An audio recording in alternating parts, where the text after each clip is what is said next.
안녕하세요. 송은섭입니다. 기도와 응원해 주신 분께 감사합니다. 코로나 상황에 따라서 비대면 온라인 예배를 드리길 원합니다. 본 영상 설교는 새가족교회 주일 설교 메시지입니다. 교회 성도님들과 신앙생활의 새가족을 위한 쉬운 메시지를 전하길 원합니다.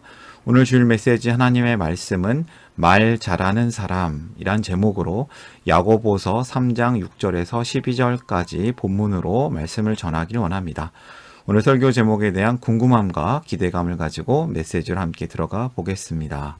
성경 말씀 한 절 같이 읽어볼까요? 야고보서 3장 8절 아랫줄 세번역 성경으로 같이 읽겠습니다.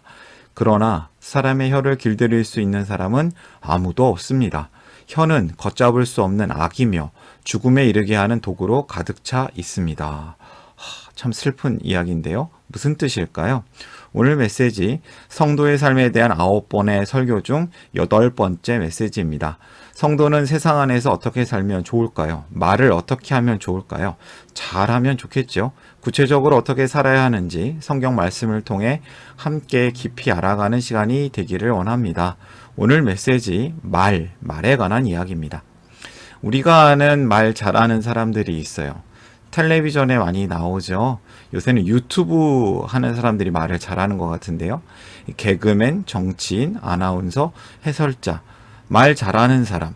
성경은 도대체 어떤 사람들이 말을 잘하는 사람이라고 할까요? 진짜 말 잘하는 사람은 하나님 보시기에 말 잘하는 사람, 하나님이 좋아하시는 말을 잘 전하는 사람 아닐까? 저는 말을 잘하고 싶습니다. 근데 이 말이 위험해요. 아주 위험해서 저주, 욕설, 비난, 상처 주는 말, 거짓말, 이 루머 때문에 정신적 피해를 받고 우울증, 자살 충동 이렇게 되어서 악플에 시달린 어느 연예인들이 자살을 하는 그런 안 좋은 일을 겪는 일들도 많이 있습니다. 여러분, 말의 위험성이 있습니다. 오늘 성경은 그것을 경고하고 있는 것이죠. 오늘 설교를 위해서 3가지 질문을 준비했습니다. 이 질문은 쉽고 답도 쉽습니다. 질문을 통해서 오늘 설교를 이어가려고 합니다. 같이 한번 성경 말씀을 찾으면서 질문에 대한 답을 찾아볼까요? 첫 번째 질문이에요. 말은 어떤 성질이 있는가? 6절부터 8절 말씀, 야고보서 말씀이에요. 그런데 혀는 불의의 세계입니다. 혀는 우리 몸의 한 지체이지만 온몸을 더럽히며 인생의 수라바퀴에 불을 지르고 결국에는 혀도 게헨나의 지옥의 불에 타버립니다. 그러나 사람의 혀를 길들일 수 있는 사람은 아무도 없습니다. 혀는 걷잡을 수 없는 악이며 죽음에 이르게 하는 도구로 가득 차 있습니다. 무슨 뜻이냐면요. 혀는 불 같다. 온몸을 더럽힌다. 길들여지지 않는다. 쉬지 않는다. 죽음에 이르는 독이 가득하다. 혀는 불이 있고 또 독이 있다 합니다. 불독. 재밌으라고 제가 불독을 보여드렸는데요. 불 같고 독이 있다.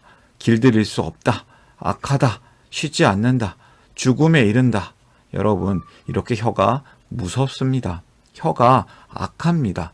그런데 혀는 길들일 수 있는 사람이 정말 없을까요? 정말 없을까요? 성경은 말합니다. 혀를 길들일 수 있는 사람은 아무도 없습니다.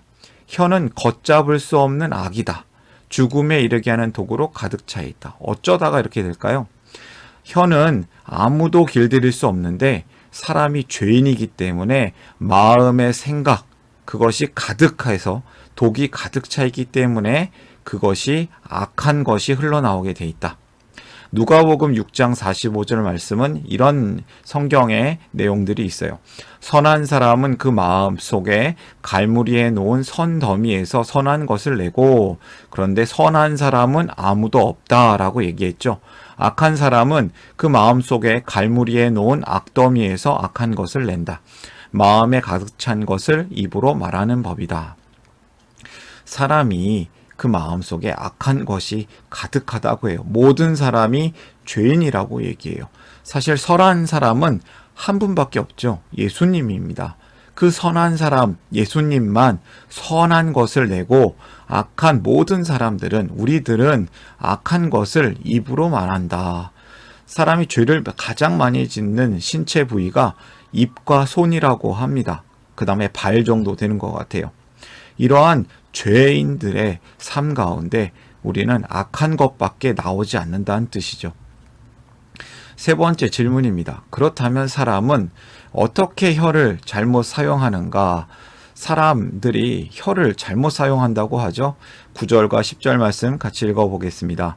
우리는 이 혀로 주님이신 아버지를 찬양하기도 하고 또 이 혀로 하나님의 형상대로 지음을 받은 사람들을 저주하기도 합니다.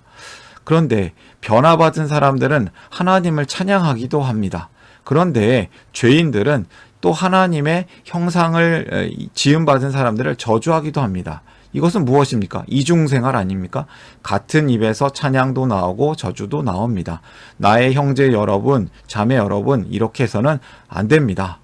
양이었다가 늑대였다가, 근데 사실은 늑대 같은 행동들을 하고 있는 것이죠. 한 입에서 찬송과 저주가 나온다. 언어적 이중생활을 한다. 결국 하나님을 저주하는 죄이다. 사실은 찬양도 가짜라는 것이죠. 여러분, 이러한 사진 보신 적 있습니까? 어떤 여학생이 남자친구랑 껴안고 있는데 손은 딴 남자랑 잡고 있어요. 이 양다리죠. 이중생활이라는 거예요. 이게 뭔가 잘못된 거 아니겠습니까? 이러한 행동을 그리스도인들이, 사람들이 하고 있다는 것입니다. 이러한 행동은 절대 하면 안 됩니다. 하나님께서 싫어하시는 행동입니다. 말이 통제 불능이고 위험한 말을 한다. 자신의 힘으로는 통제 불가한 말들, 죄가 없으신 그 한 분, 예수님만 가능한 삶인데요. 우리는 어떻게 말을 써야 할까요? 그것은 말입니다.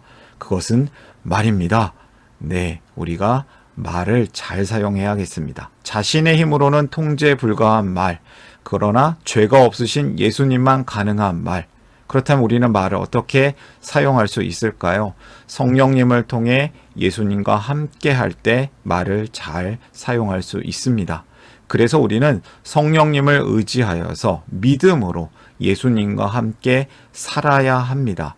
그때 살 수 있습니다. 우리는 어떻게 말을 써야 할까요? 우리의 힘으로는 통제 불가한, 그리고 죄가 없으신 예수님만 가능한 그 말을 성령님을 통해서 예수님과 함께 할 때 잘 사용할 수 있습니다. 누가 말 잘 사용할 수 있습니까? 성령님을 통해서 우리 입술을 제어하는 사람들. 구체적으로 어떻게 얘기할까요? 하나님께 감사의 말을 하는 사람들, 또 하나님께 죄에 대해서 뉘우치며 기도하는 사람, 그리고 성령님께 모든 것을 맡기며 사는 사람. 그것이 말 잘하는 사람의 모습입니다. 다시 정리하겠습니다. 오늘은 이렇게 결론부터 말씀을 전하길 원합니다. 벌써 설교의 마무리입니다. 모든 일에 하나님께 감사하라. 죄에 대하여 슬퍼하며 기도하라. 모든 상황에서 성령님께 맡기라. 오늘의 메시지입니다. 말 잘하는 사람 되시기를 축복합니다. 말 잘하는 사람이 저도 되기를 원합니다. 저와 여러분이 말 잘하는 사람이 되어서 하나님의 사랑을 전하길 원합니다. 우리가 예수님과 함께 살아나고 함께 살아내고 예수님과 함께 다른 일을 살려내는 복의 통로, 말 잘하는 복의 통로로 살기를 원합니다. 우리의 말씀 오늘 잘 기억하며 말씀 품고 기도하기를 원합니다.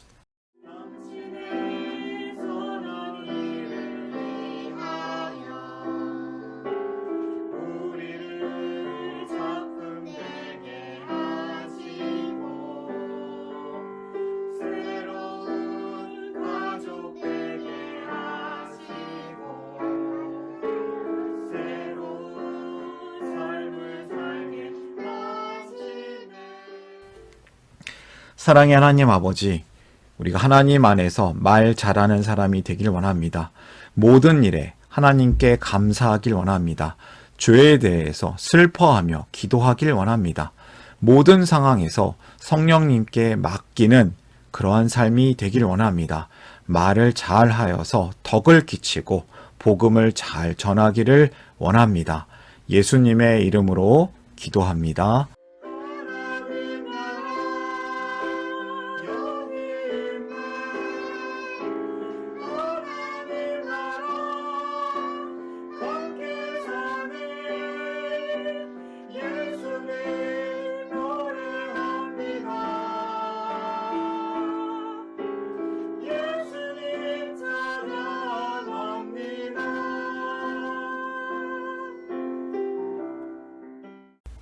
샬롬, 송은섭입니다. 저를 통해 또는 누군가의 추천과 우연한 기회로 이 메시지를 보게 되신 분들께 감사합니다. 모든 성도님들은 하나님 나라의 새가족이십니다. 교회를 처음 나오신 분들만 새가족이 아니라 우리 모두가 새가족입니다.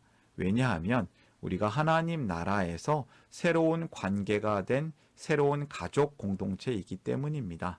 본 설교는 새가족교회 공동체 새가족과 후원자를 위한 메시지이며 기독교를 잠시 떠났거나 새롭게 시작하시는 분들을 위한 쉬운 메시지이기도 합니다.